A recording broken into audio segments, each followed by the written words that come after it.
Donc, on est dans Colossiens au chapitre 1. Et, wow, l'épître aux Colossiens, c'est une épître remarquable. Et on va cibler un texte. Le texte que je vais lire, ce n'est pas le texte qu'on va explorer, mais quand même, ça va mettre la table. Alors, Colossiens chapitre 1, je vais lire à partir du verset 12. « Rendez grâce au Père qui vous a rendu capable d'avoir part à l'héritage des saints dans la lumière. Il nous a délivrés de la puissance des ténèbres. Il nous a transportés dans le royaume de son Fils bien-aimé, en qui nous avons la rédemption, le pardon des péchés. » Ah, est-ce que c'est beau! À notre conversion, nous sommes transportés dans un tout nouveau royaume, le royaume de Christ. Qui dit royaume de Christ, dit un nouveau roi, un nouveau royaume, un nouveau roi, une nouvelle loi, la loi de Christ. On a maintenant, dans ce royaume-là, c'est des nouvelles priorités, c'est des nouvelles ambitions, c'est des nouvelles affections. Dans le royaume de Christ, tout est nouveau pour nous. On passe de la mort à la vie.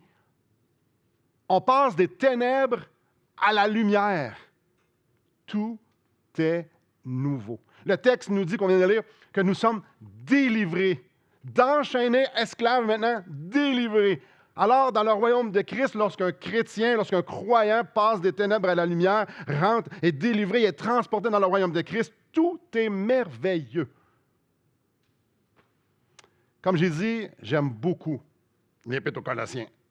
Parce que l'Église de Colosse faisait bombarder par toutes sortes d'enseignements, je dirais des faux enseignements. Il y avait beaucoup d'enseignements qui se faisaient qui n'étaient pas justes, qui n'étaient pas selon la vérité. Des enseignements qui venaient de l'extérieur. Et aussi, il y avait des gens à l'intérieur qui enseignaient des choses. Alors, eux, là, ils vivaient à une époque où il y avait des personnes qui enseignaient des choses qui sonnaient bien, qui faisaient du bien, qui promettaient des choses qui sonnent très bien. Mais ouais, non, c'était des mensonges. Il y en a qui c'était 100% mensonges, puis il y en a qui c'était 1% de mensonges. Ouais, mais vous savez, frères et sœurs, peu importe la grosseur du mensonge, un mensonge n'est jamais la vérité. Et croire un petit mensonge va assurément t'éloigner de la vérité. C'est sûr, sûr. Ce n'est pas en marchant sur le chemin du mensonge que tu arrives à destination de la vérité. C'est impossible. Qui d'entre vous a envie de prendre 0,5% d'un poison mortel? Non. Non, je vais prendre un jus d'orange à la place. Non. Alors, Paul écrit aux Colossiens pour les mettre en garde. Les mettre en garde, ouais, attends un peu, là. Il y a plein de choses que vous entendez qui sonnent bien, puis peut-être que pour vous, c'est super bon, mais c'est vraiment, vraiment mauvais, là. Fait il va adresser ces choses-là. Mais ça prend une petite place dans l'épître de Colosse, de Colossiens. Il veut surtout souligner, à grand trait, il veut mettre en évidence qui est Christ, ce qu'il a fait pour eux, et qui ils sont, étant donné de Christ. Il veut leur montrer que Christ est totalement suffisant, qu'ils n'ont pas besoin des autres patentes. Là. Même si ça sonne bien, si tu as Jésus, tu n'as pas besoin des autres patentes. C'est de ça qu'on va parler aujourd'hui. D'être satisfait en Christ dans un contexte d'influence de mensonges. Puis, eux, ils se faisaient bombarder avec toutes sortes de mensonges. Ils n'étaient pas les seuls. Moi, je rouvre Internet juste un instant, puis je fais enseignement chrétien. Il là. On va sur Facebook, puis des belles paroles, des belles choses qui sont mises sur notre fil d'actualité, ou peu importe le média social que vous avez, on est bombardé, mais même pas à ça. Ce qu'on enseigne à l'école, notre culture, ce qu'on se fait dire sur notre culture, les priorités de notre culture. En fait, on se fait bombarder dans le monde, on se fait bombarder dans le milieu chrétien, on se fait bombarder partout, on se fait même bombarder par notre propre cœur parce qu'il y a des affaires là-dedans qu'on fait « ça sonne bien ». La satisfaction en Christ dans un contexte d'influence, de mensonge. On va au chapitre 2 et je vais lire à partir du verset 6. « Ainsi donc, Comme vous avez reçu le Seigneur Jésus-Christ, marchez en lui, étant enraciné et fondé en lui et affermi par la foi d'après les instructions qui vous ont été données et abondez en actions de grâce. Prenez garde que personne ne fasse de vous sa proie par les philosophies et par une vaine tromperie, s'appuyant sur la tradition des hommes, sur les principes élémentaires du monde et non sur Christ. Car en lui habite corporellement toute la plénitude de la divinité. Vous avez tout pleinement en lui. Je vais juste lire le verset 4 pour souligner quelque chose. Je dis cela afin que personne ne vous trompe par des discours séduisants. Et le chapitre 2, là, oh wow, c'est ça, c'est une réponse. Alors, verset 6, ainsi donc, comme vous avez reçu le Seigneur Jésus-Christ. Comme vous avez reçu. Paul, c'est un terme qu'il utilise souvent pour indiquer de recevoir un enseignement, recevoir une tradition, de recevoir la parole de Dieu. Mais ici, l'idée, ce n'est pas de recevoir une information, une bonne nouvelle. Exemple, si je vous dis, j'ai déposé 10 millions dans votre compte de banque. Ah, c'est une bonne nouvelle. Vous venez de recevoir une bonne nouvelle. Ici, il y a beaucoup plus que ça. Ce n'est pas juste de recevoir une information à propos d'un fait qui nous fait comme « ouais, c'est le fun ». Mais c'est l'idée de prendre cette... Il y a quelque chose dans l'information que je l'accepte dans ma vie, que ça va maintenant faire partie de ma vie. Exemple. Le lendemain de mes noces, 1er février 98, il a fallu, je pense, un instant. On se réveille, ma femme me dit « T'es mon mari. » Wow! Je suis ta femme. Ah, wow! Ça, c'est une bonne nouvelle, mais ce n'est pas seulement une bonne nouvelle. Ça a chamboulé ma vie. Et encore un matin, je me suis levé à côté d'elle. Ça a un impact beaucoup, là. C'est vraiment. C'est pas juste une bonne nouvelle. Elle ne m'a pas juste ça, je vais être comme, ah, c'est intéressant. OK. Puis, mais non. Ça a un impact majeur. Donc, recevoir. C'est pas parce que tu reçois un billet d'avion que nécessairement tu vas arriver à destination. Faut que tu apprennes l'avion. Si tu as une bonne nouvelle, hey, tu peux aller. Voyage tout inclus, super. Je suis tellement content d'avoir l'étiquette. Tu as eu une information? Prends l'avion. Recevoir, accepter, ça fait partie de ta vie. Dans le contexte du chapitre 2, recevoir, ce n'est pas seulement d'adhérer à des faits. Croire concernant quelque chose, adhérer à des faits qui nous est dit sur quelqu'un. Donc, Jésus, c'est le Sauveur. Pourquoi? Parce que Jésus, c'est le Fils de Dieu, parce que Jésus est mort sur une croix, parce que Jésus est ressuscité. Ça, c'est des faits. Quelqu'un peut dire, j'adhère à ça. Je sais ces choses-là. Ça me va. Est-ce que ça fait cette personne-là d'une personne sauvée? Non, pas du tout. Pas du tout, pas du tout, pas du tout, pas du tout. On est en train de parler ici de croire. Croire fermement, on va le voir un petit peu plus tard. Recevoir parce que c'est la vérité et je veux que cette vérité-là régisse ma vie, fasse partie de ma vie. Christ est supposé de changer quelque chose dans ma vie. Et il y a beaucoup plus ici. Ici, le titre que vous avez reçu, le Seigneur Jésus-Christ, le titre que Paul donne à Jésus. C'est pas par hasard. Jésus, c'est son nom. Christ, c'est son rôle. Il est le Sauveur, le Messie promis dans l'Ancien Testament. Christ, le Seigneur, le souverain maître. Et nous, on a de la misère avec ça parce qu'un roi, maître, souverain, ça va, ouais. Mais dans le contexte, un maître, c'est celui qui est souverain sur chaque aspect de son royaume. Paul utilise souvent ces trois termes-là, il les combine, mais nulle part ailleurs, on voit écrire Paul dans l'ordre, dans la forme qu'ils sont ici. Littéralement, c'est écrit « le Christ, Jésus, le Seigneur ». Puis pourquoi je vous parle de ça? Parce qu'il y a une emphase majeure de façon que c'est écrit sur « Jésus est Seigneur ». Paul ramène ce qu'il a dit au chapitre 1, que je vais vous en parler là.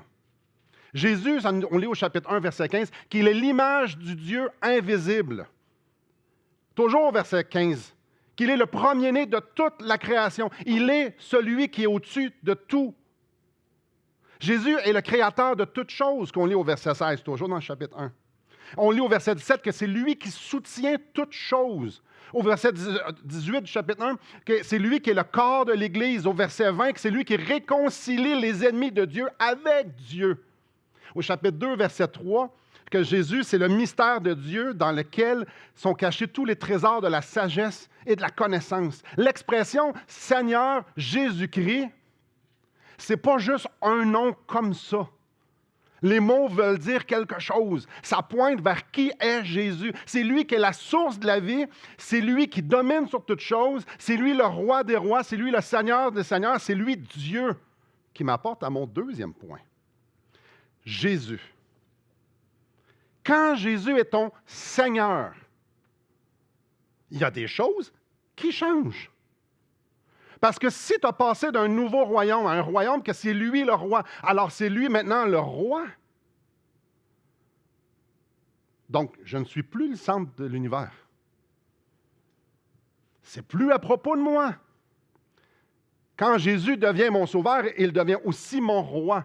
Quand je meurs sur la croix, je dis non à qui je suis et je dis oui de vivre sa vie.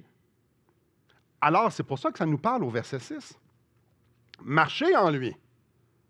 Si Jésus est ton roi, tu marches en lui. En lui, ça implique de faire un avec lui, de vivre sa vie, d'être tricoté avec Jésus, d'être la même ADN, j'espère. On est vivant de sa vie. Ça nous dit de marcher. Ici, c'est un style de vie. Alors, tu as un style de vie que Jésus aurait. Tu vis la vie de Jésus. Quand, dans son royaume, les gens qui font partie de son royaume vivent la vie de Jésus. Le sens de l'expression, c'est que notre vie soit vécue en conséquence de qui est notre roi. Alors, nos valeurs changent. C'est pas maintenant, c'est pas comme une information. Ah, je suis sauvé, maintenant je fais ce que je veux. Ben non, non, non. Si c'est mon roi, puis si je vis sa vie, mes valeurs changent.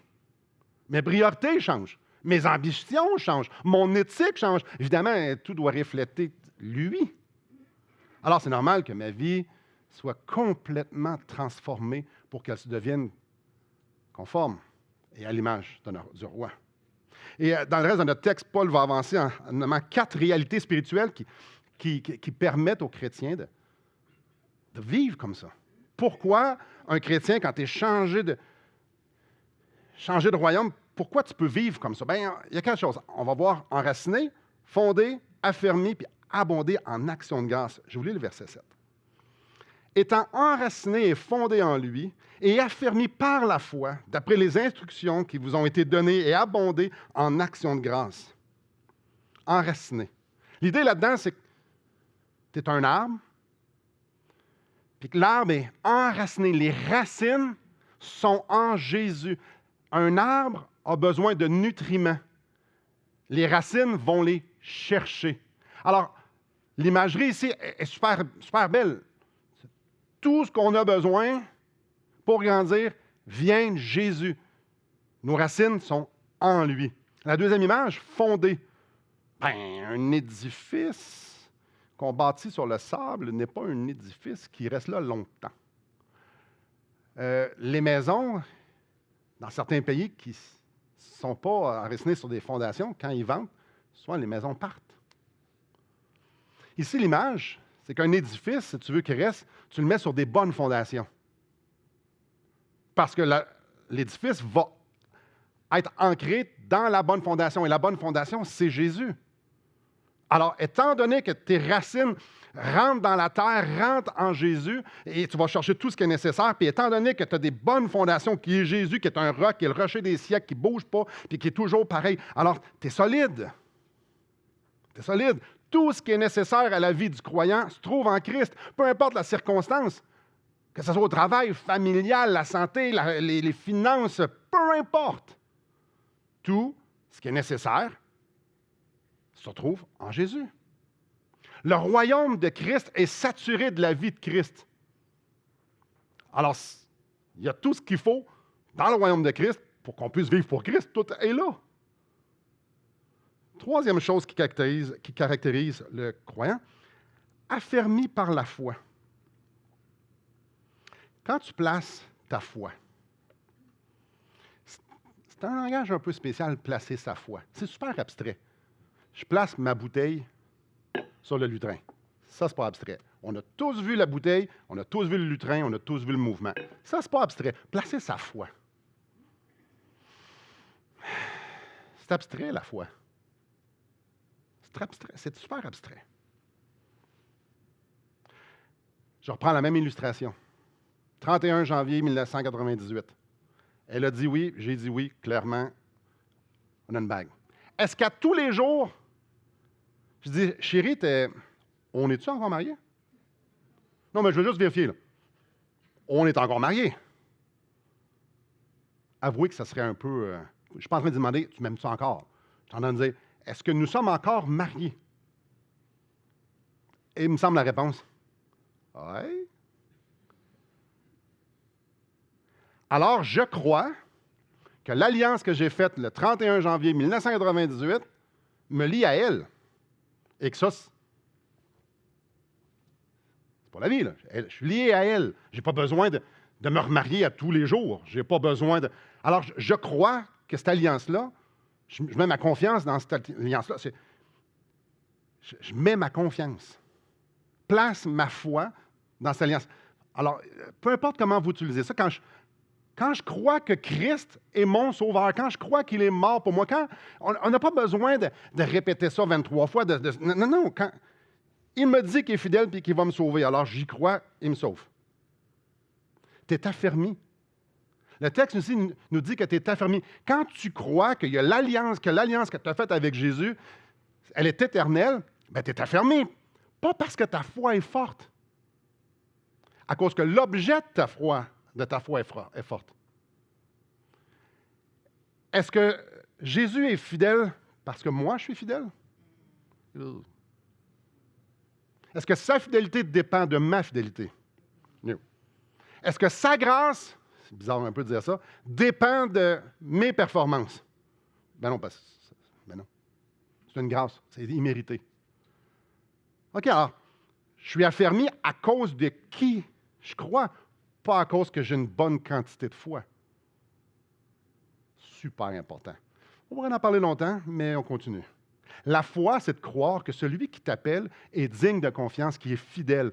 Alors, tu y vas. Si Jésus dit, sors de la barque et viens me rejoindre, tu y fais confiance, mais c'est ridicule, je vais marcher sur l'eau. C'est Jésus qui te le demande. La foi, c'est de sortir du bateau parce que tu sais c'est qui t'appelle. Quatrième chose, ça nous dit, à la fin du verset 7, « Et abonder en actions de grâce. » Bien là, c'est sûr.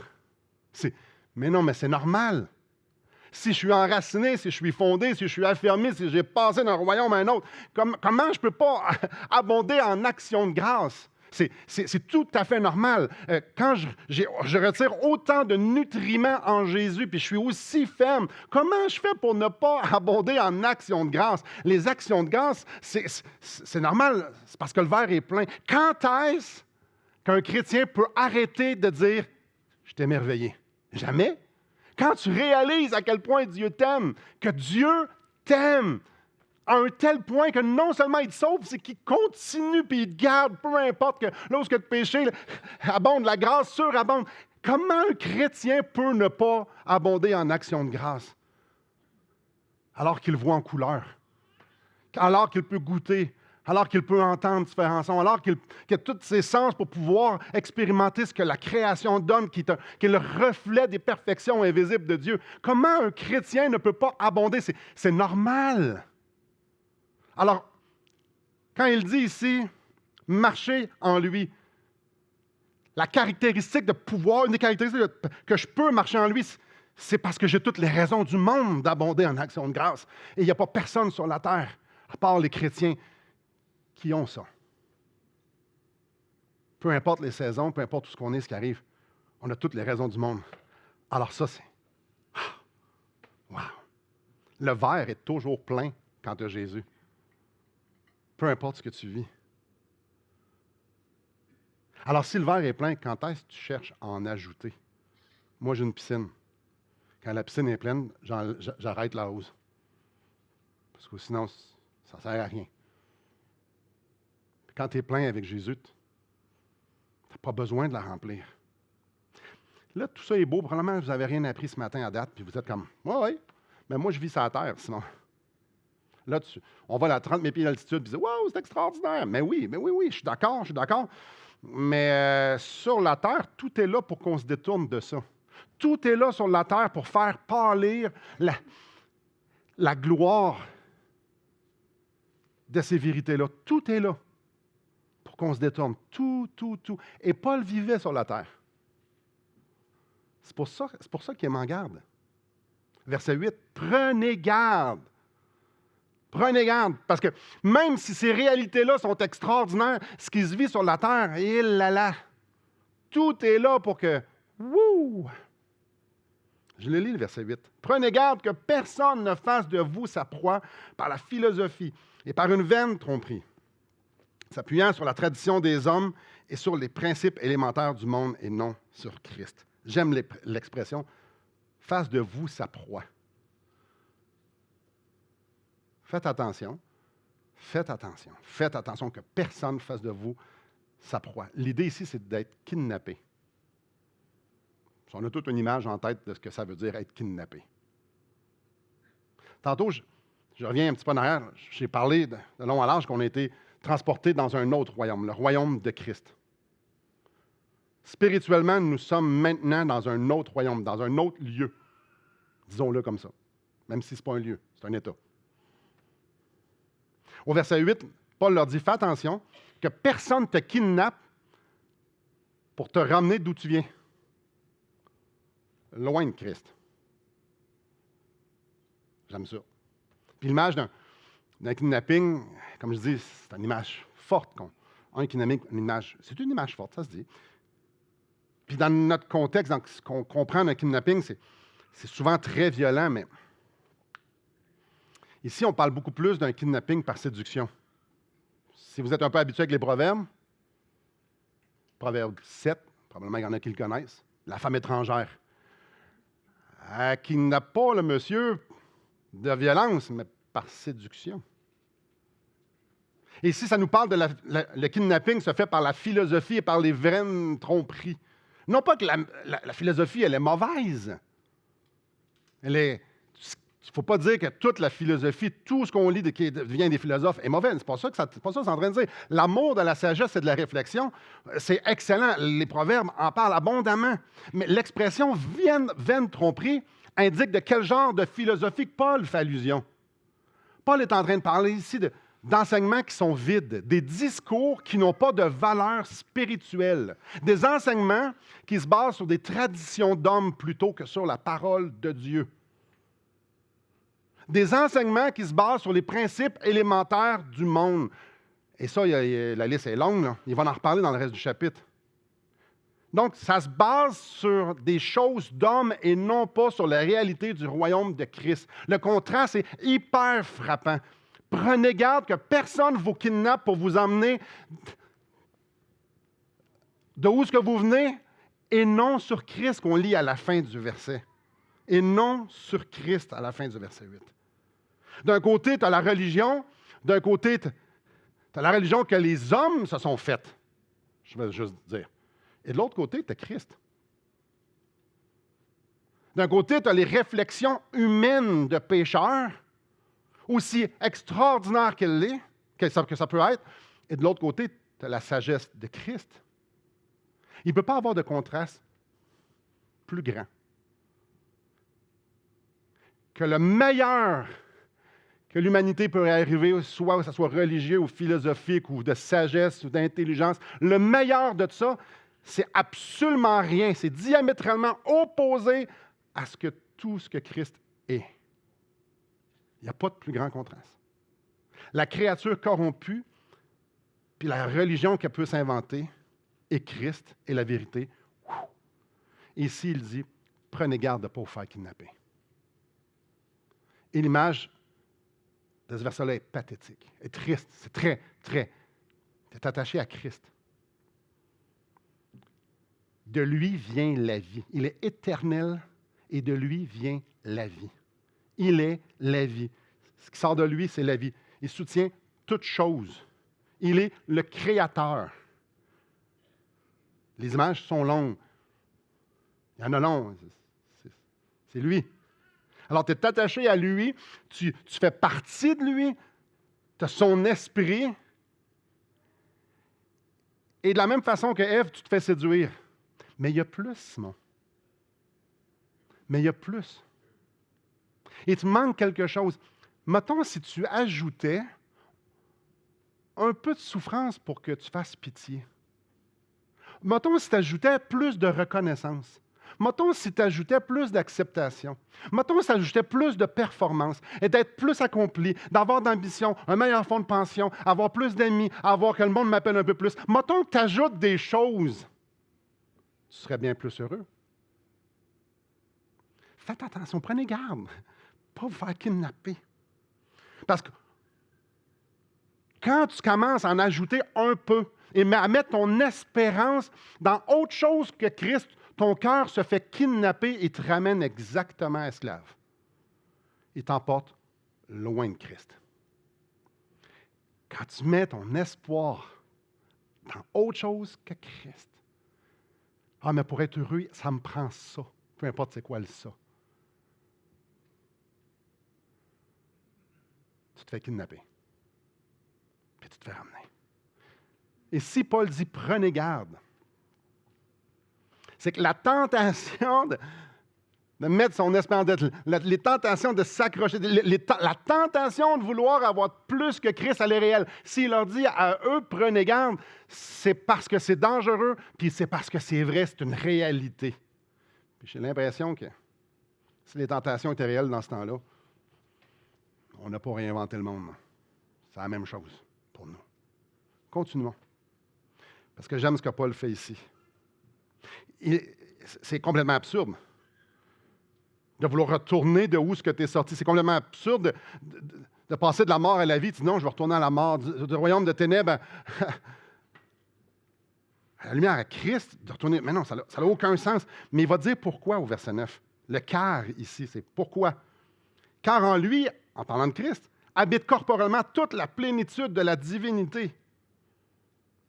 Plénitude de la divinité.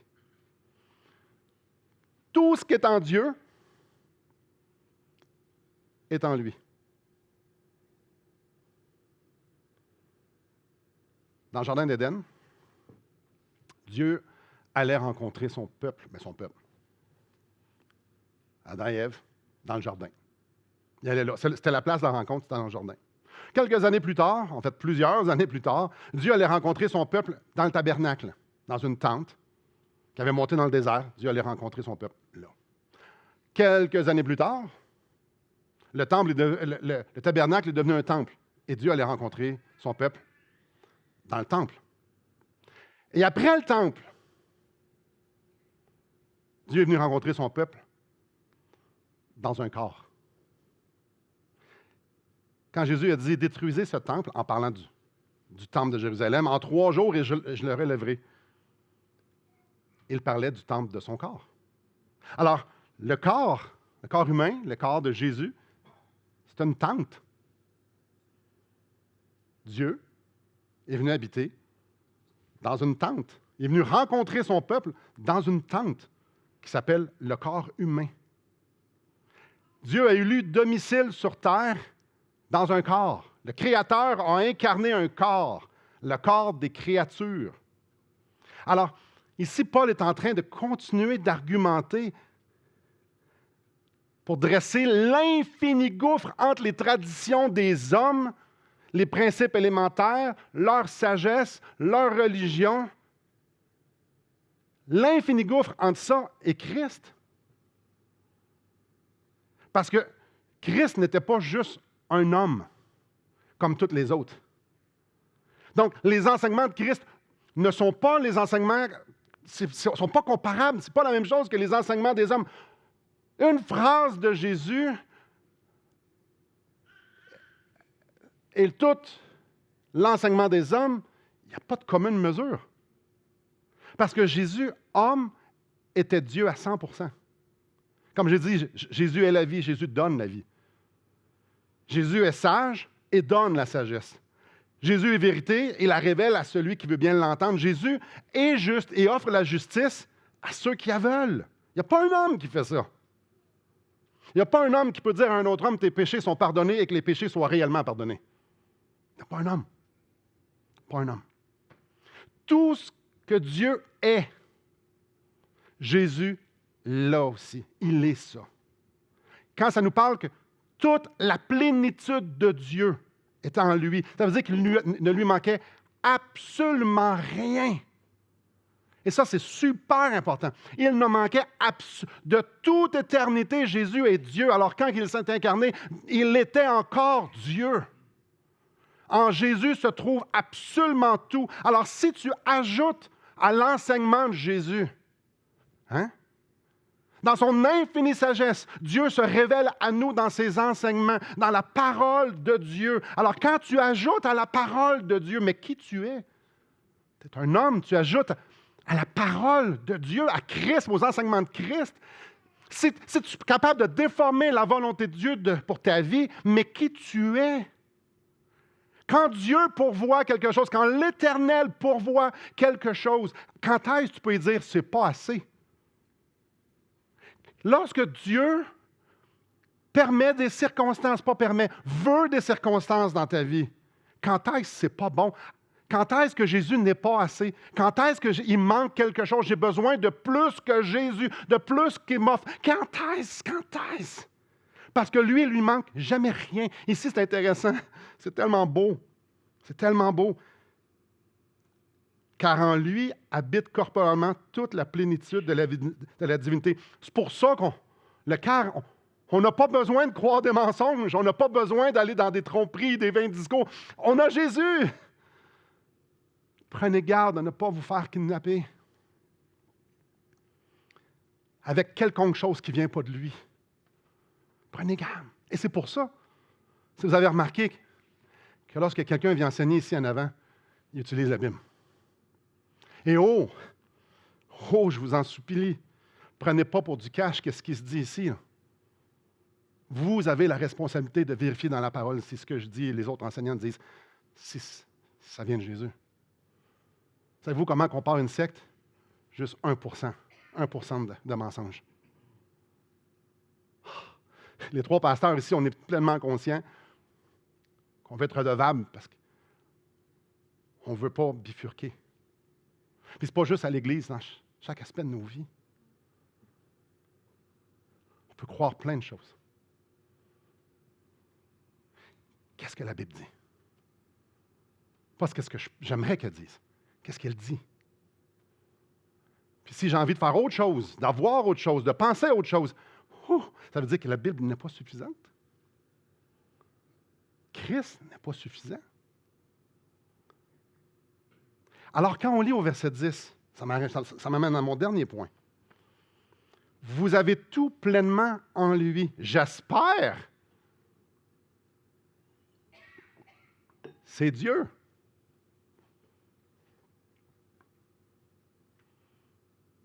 Vous avez tout pleinement en lui, on pourrait le traduire. Vous avez été remplis. Vous êtes devenus pleins. Vous êtes comblés. Qu'est-ce que Paul voulait dire? Les faux enseignements dans ce temps-là, certaines personnes disaient qu'on pouvait avoir une expérience spirituelle encore plus profonde si on ajoute des choses surnaturelles. On voit ça au verset 18. Certains disaient, non, si on accomplit la loi de Moïse, c'est encore mieux. Tu vas goûter en quelque chose d'encore mieux. On voit ça au verset 16. Certaines personnes vont dire, non, si on rajoute des règles, fais ci, fais pas ça, fais ci, fais pas ça, s'il y a toutes sortes de restrictions, ça va être encore mieux. Ta vie chrétienne va être encore mieux. C'est ce qu'il dénonce au verset 21. Si tu fais telle ou telle chose, ça va être mieux. Comme si Jésus n'était pas suffisant.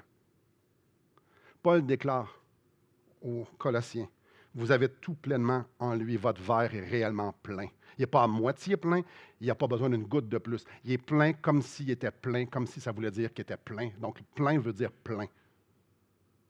Parce que quand tu es en lui, il ne te manque rien. Il n'y a personne au ciel, dans l'éternité, alors que nous allons tous être ensemble, qui va faire « Ouais, c'est plate, c'est hein? Je souhaite donc que je pourrais travailler un petit 60 heures cette semaine. Mais non. Ben non. Il faut que je me repose et je jouisse de la vie avec Jésus. C'est plate. Hein? Imaginez au ciel, quelqu'un va vous dire hey, on passe un petit road trip, juste nous deux ensemble. Pensez-vous qu'on va réellement beaucoup parler de nos investissements au ciel? Toi, ton CELI, ouais, tu investis dans quoi de ce temps-ci? Ah ouais, la technologie, ouais, c'est pas mal. Ouais. C'est-tu transférable, les CELI au ciel? Je dis ça, je dis rien. Là. De quoi on va parler au ciel? Ah, les chaises sont pas confortables. Ah là là. Hey, l'air climatisé me roule dans le cou. Oh. T'as malou? T'as malou? Mais oui, t'as malou. T'as malou. Tu vas où, t'as malou? Eh oui. De quoi on va parler? Ah oui, mes souliers sont tellement pas confortables. Oh là là. Hey, il est long son sermon. Pas Simon, à Jésus. Hey, Jésus, on a d'autres choses à faire, là. On voulait jouer à pétanque, nous autres, tantôt, là. Non, mais sérieux, il va nous manquer quoi? Non, mais moi, je ne veux pas m'asseoir à côté de lui, là. C'est pas vrai. Sérieux, je ne m'assois pas à côté de lui, là. C'est pas vrai. Non. Ouais, c'est bien qu'on est toute une belle grande famille ici, là, mais on peut changer de place, pas de le sentir. Jésus, ce que tu dis, ça ne me convient pas. Tu pourrais-tu utiliser un langage qui va me... Mais qu'est-ce qui va nous manquer au ciel? Alors, quand ça nous dit on a tout pleinement en lui, puis qu'on est béni de toutes les bénédictions spirituelles dans les lieux célestes en Christ, il nous manque quoi ici? Il nous manque quoi? Il y a des poteaux dans la salle. Là, il ne nous manque pas si on a de l'extra. Au ciel, ça va dire, hey, comme la vue n'est pas bonne, on peut-tu avoir des écrans géants? Qu'est-ce qui va manquer au ciel? Je me souvenais quand j'avais mal dans le dos, j'avais de l'attention, mais au ciel, j'ai plus mal dans le dos, j'ai plus d'attention. Hey, je pouvais chialer sur mon sort aux autres, mais là, j'ai plus rien à chialer. J'ai plus le centre de l'attention. Hey, je pouvais performer et avoir des médailles ou des reconnaissances au ciel. C'est comme, mais non, on jette nos couronnes en terre. Mais non, c'est ça. C'est à propos de Jésus au ciel. Mon temps, Jésus, tout ce que je suis, Jésus, tout Jésus, il faut penser comme Jésus, tout est à propos de Jésus. On fait ce qu'il nous dit. Y a-t-il quelqu'un que ça ne tente pas d'y aller? Au ciel, ça ne sera pas à propos de nous. Mais vraiment pas, là. On ne pourra même pas brailler. Parce qu'il va essuyer les larmes. Mais voyons! Non, mais sérieusement, c'est pas attrayant, là. Il n'y aura pas de soccer, il n'y aura pas de hockey, il y aura... Ah, c'est pas facile, hein? Pas facile. Convertissez-vous, qu'il nous disait. Et là, on va être dans un endroit parfait avec un Dieu parfait, avec du monde parfait. Non, mais c'est le fun de l'imperfection un peu, là.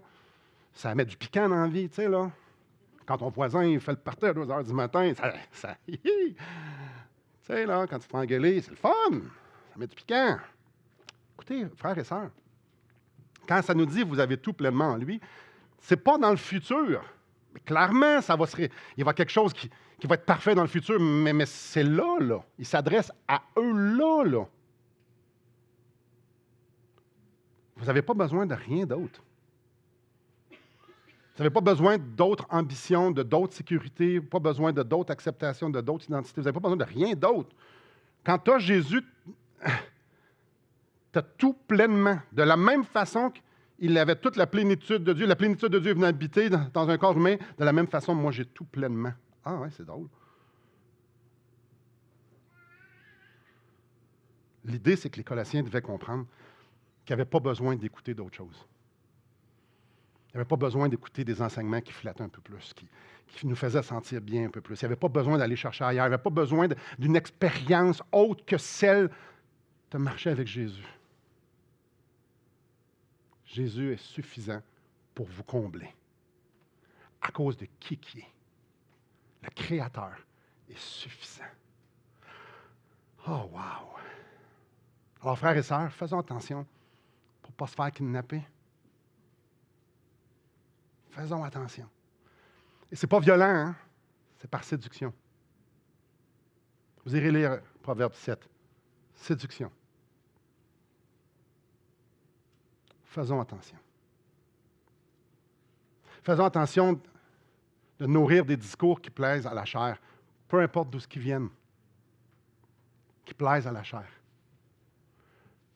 Que ça vienne de chrétiens, que ça vienne dans le monde, que ça vienne de l'école, du gouvernement, n'importe où, des petites vidéos qui nous font peur sur Internet parce que la fin du monde va arriver. Yes! On va voir notre Sauveur. Faisons attention. Des discours qui nourrissent la chair, qui peuvent paraître nobles, qui peuvent paraître avec des apparences spirituelles, ça peut même divertir, peut-être même ça peut sonner légitime. Non. Non. On se fait kidnapper. On n'a pas besoin d'être plus accepté parce qu'on est déjà parfaitement accepté par le Roi des rois, le Seigneur des seigneurs. On n'a pas besoin d'être plus pardonné ou d'être mieux pardonné parce qu'on est parfaitement pardonné en Christ. On n'a pas besoin d'être plus aimé parce que Dieu, qui est amour, nous aime infiniment et parfaitement en Jésus. On n'a pas besoin de plus d'argent parce que Dieu nous donne exactement. Christ est suffisant. Nous avons exactement tout ce dont nous avons besoin pour faire ce dont il veut qu'on fasse. On n'a pas besoin de plus de santé, frères et sœurs. Parce que nous sommes exactement à la place où ce que Dieu veut qu'on soit pour faire ce qu'il veut qu'on fasse. Il est suffisant. Il est suffisant. On n'a pas besoin d'une meilleure température. Ce que Dieu nous donne, c'est suffisant. On n'a pas besoin que Dieu change quelconque situation, circonstance. Dieu, Christ, est infiniment suffisant pour nous. On n'a pas besoin de nourrir une posture de victime parce que ce qu'il nous donne, c'est suffisant. Christ est suffisant et ce qu'il est pour nous, c'est suffisant. Le verre, vos verres, mon verre, nos verres sont pleins à tous les niveaux parce que Christ est suffisant. Tout simplement. Alors, on peut être fermé dans la foi, pas parce que ma foi est forte, mais parce que Christ est suffisant. Et l'objet de ma foi nourrit ma foi.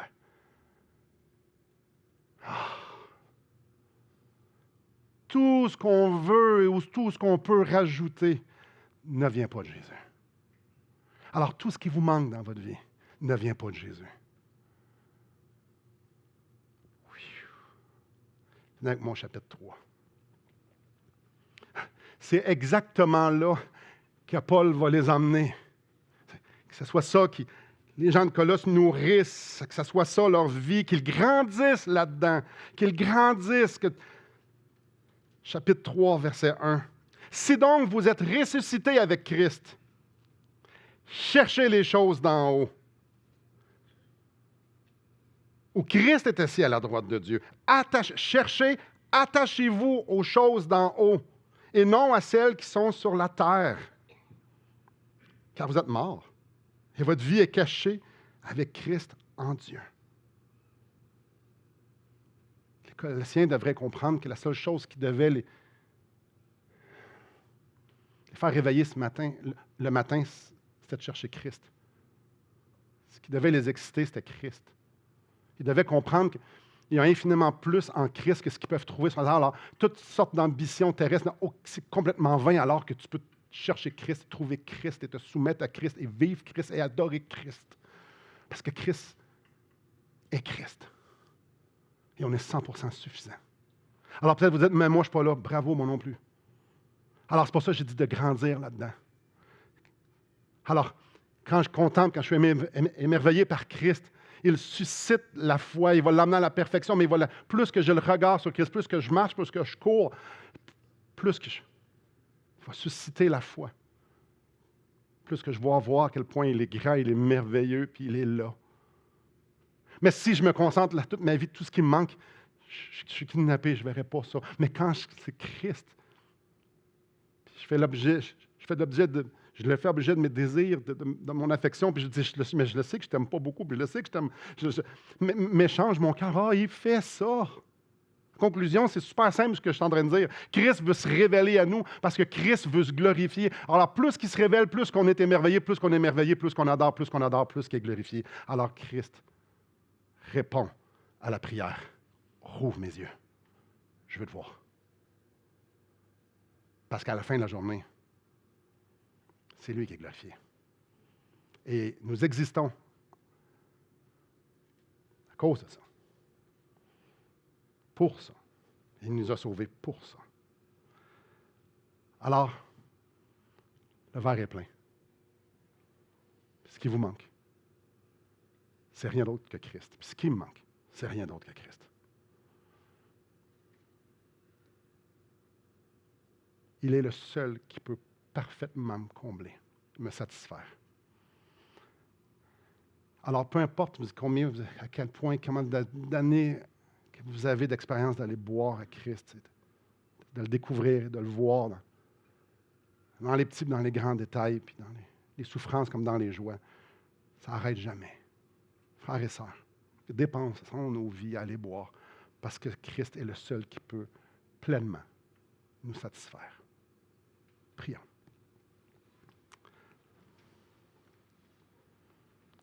Dieu éternel, merci parce que tu nous dresses un portrait extraordinaire de toi. La création nous le démontre, ton infinitude, ton souci des petits détails, la beauté. Seigneur, tu nous montres tellement de choses de toi. De qui nous sommes, mais comment on est en relation, puis comment on aime aimer, puis comment on aime se faire aimer. Seigneur, c'est tellement extraordinaire ce que tu nous montres de toi, parce que tout ce qu'on expérimente, ce sont des parcelles que tu nous laisses pour que nous puissions te goûter, t'expérimenter. Tu nous fais goûter des joies extraordinaires, tu nous fais goûter des peines extraordinaires, l'un comme l'autre. Tu veux te révéler l'un comme l'autre, tu veux nous faire grandir l'un comme l'autre, tu veux nous faire découvrir ton royaume l'un comme l'autre, tu veux te glorifier. Et Seigneur, c'est vrai que les mensonges à croire sont nombreux. Puis c'est vrai, Seigneur, que nos cœurs aiment ça, de se tourner puis croire. Seigneur, je veux te prier que tu puisses venir changer mon cœur. Encore et encore. Que tu viennes changer les affections de mon cœur pour que je puisse t'aimer davantage parce que tu es le seul qui est digne d'être aimé. Seigneur, je veux que tu viennes changer mon cœur pour que je veuille encore plus être émerveillé. Viens me donner un souci, Seigneur Dieu, une pensée. Viens de vouloir te voir et de vouloir être émerveillé, de vouloir, Seigneur Dieu, répondre d'une façon raisonnable à ce que tu me révèles de toi. Seigneur, je te prie que tu puisses faire de moi, faire de nous, des hommes, des femmes qui avons soif. Mais en même temps qu'on prenne garde. Viens nous montrer les choses vaines qui crient fort. Viens nous montrer notre chair, comment qu'elle crie. Viens montrer nos idoles pour qu'on puisse, oh Seigneur, discerner ta voix et leur voix. Seigneur, le tentateur, le père du mensonge, a mis des mensonges partout autour de nous. Ça fait des milliers d'années que les mensonges se sont développés et raffinés. Seigneur, je te prie que tu puisses venir parler parce que tes brebis entendent ta voix et elles te suivent. Seigneur, viens parler. Viens, Seigneur, nous faire démontrer. Viens nous ouvrir les yeux qu'on puisse voir ce qui est vain, ce qui est pas de toi. Viens. Seigneur, le texte nous dit de prendre garde.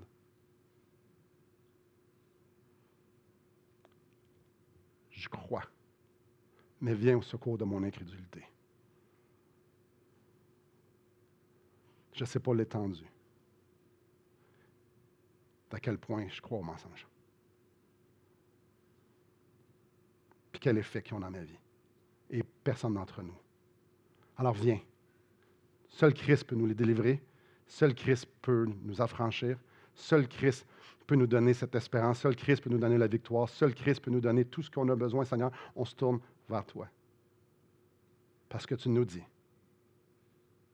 que c'est ce que tu veux. Alors ce matin, on se tourne vers toi pour que tu puisses produire tout ce qui est nécessaire dans notre vie pour que nous puissions t'adorer. Et c'est dans notre Christ que je te prie.